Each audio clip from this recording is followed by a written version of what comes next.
Yes, and start. What is national integration?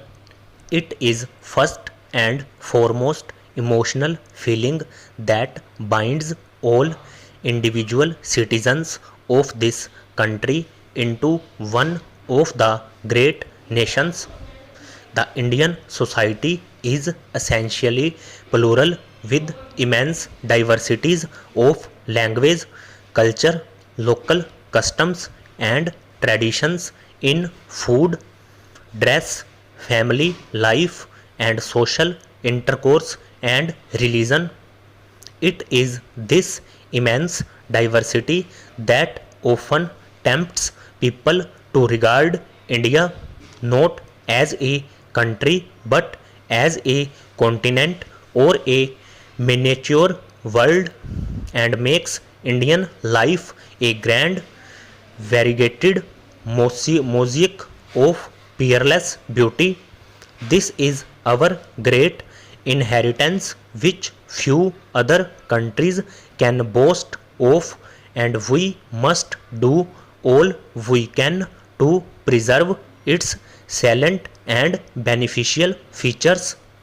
But if we have to live and grow as a nation, we must make every citizen of this country realize the basic underlying unity in all this apparent diversity, and we must also strive to eliminate or reduce to the minimum the divisive forces of communalism, regionalism, and linguism that tend to disrupt or cloud this unity.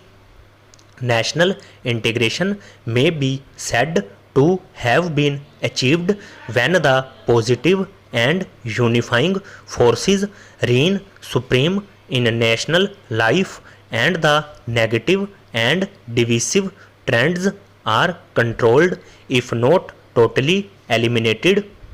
This is our goal. It is in this direction that we have been moving throughout our long history. It is in a way a long and endless journey to a great destination. As with liberty, eternal vigilance is the price that we have to pay for national integration as well. The binding together of all citizens in spite of all their diversities into one nation has to be attempted in several directions. It is not a single strand but a union of several strands which will determine the strength of the national fabric. National integration will therefore have to be positively sought through political, economic, and social development, through education, through a decentralized, just, and fair administration, and through the generation of confidence and a feeling of security among the minority groups. Each of these aspects deserves some examination. To begin with, national integration is a highly political issue. It is the responsibility of the political system to keep the country together and to provide the leadership for strengthening national integration in all walks of life. The Indian National Congress provided this essential cohesion for the last 90 years. This has been its great service to the people. The relationship between national integration and socio-economic development is also equally close and, in fact, as mutually independent as the chicken and the egg.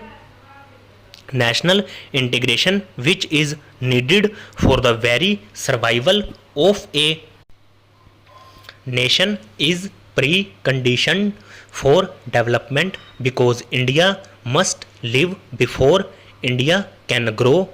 At the same time, how can feelings of national integration survive for long in a situation of great poverty where nearly half of the entire population lives below the poverty line and where there are large disparities in income between one social group and another?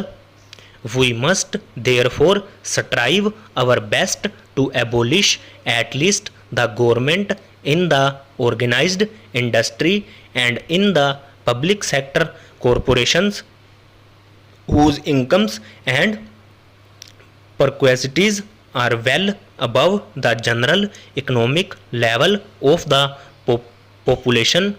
On the other hand, we have large masses of very poor people living in urban slums, small and marginal farmers and landless agricultural laborers in rural areas who are unemployed or unemployed whose income are very low and who cannot even look forward to square meals a day for most of the year.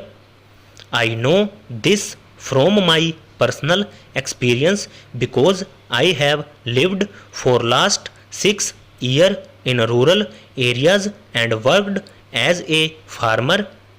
How can we hope to have a cohesive society or national integration in a background of such glaring socio-economic inequalities and injustice? We must therefore strive to bring about rapid socio-economic development with social justice.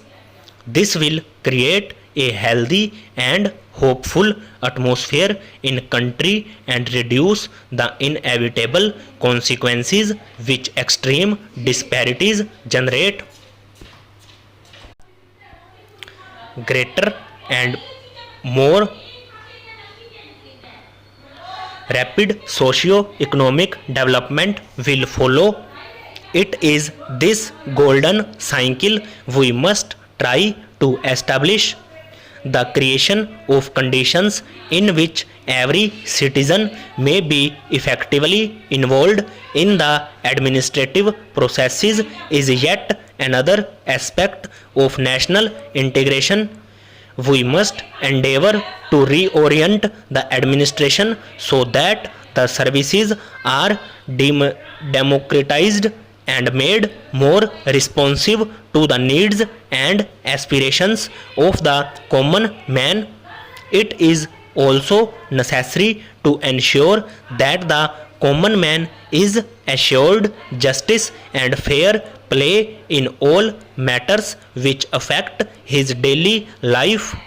Even more important are the reforms which will decentralize authority from the center to the states within the constitutional framework and without in any way endangering the fundamental unity of the country. The center and the states are not big and small brothers but joint partners in national development.